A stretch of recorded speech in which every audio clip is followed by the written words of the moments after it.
mon nombril du monde. Dans le fond de mon 5e rang du bout du nombril du monde, à cheval sur les lignes de Padoue, Saint-Octave et puis Métis, j'ai l'impression de vivre dans un poème, debout sur une frontière.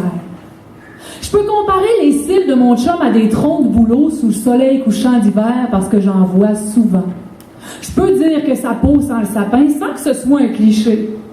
Si mon chum meurt, je vais pouvoir l'enterrer dans ma cour, puis comme épitaphe, je vais pouvoir écrire « Si J. Cabotine Pelletier, chatte obèse, guerrière épique, terreur des mulots de maison. » Avez-vous déjà marché sur un mulot mort en pied de bas en rentrant d'une brosse?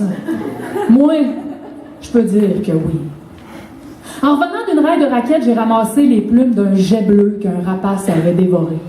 Je vais me faire des boucles d'oreilles avec, puis je vais me prendre pour une sorcière. Puis rendu au printemps, je vais dire sur Facebook que je danse tout nu pour célébrer Beltane. Quand le fort de Métis s'arrête de tourner pendant les froids de janvier, je peux dire que je le sais quand il va se remettre en marche, parce qu'il dégèle toujours au printemps.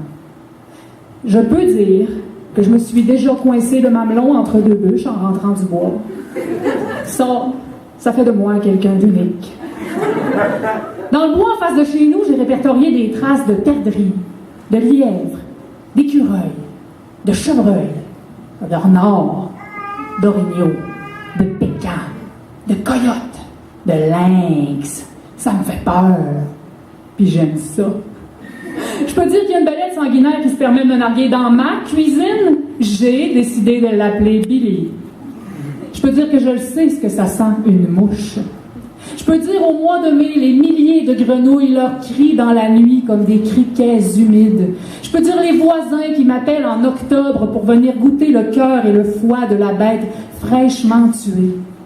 Je peux dire que j'ai vu le premier vol de 3 bébés de pique-bois qui sautaient du nid puis que j'ai passé l'été la peur au ventre que les renards les mangent. Des fois, l'ombre des oiseaux qui passent de l'autre côté de la vitre traverse la table où je m'installe pour écrire.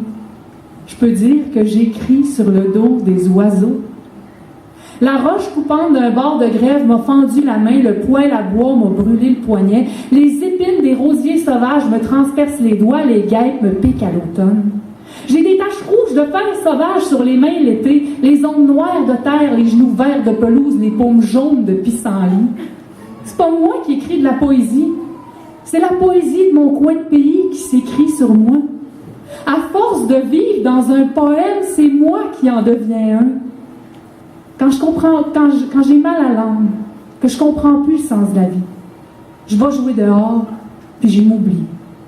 Je sors de moi-même et j'emprunte aux étoiles le sentiment fabuleux d'être dépassé. Merci.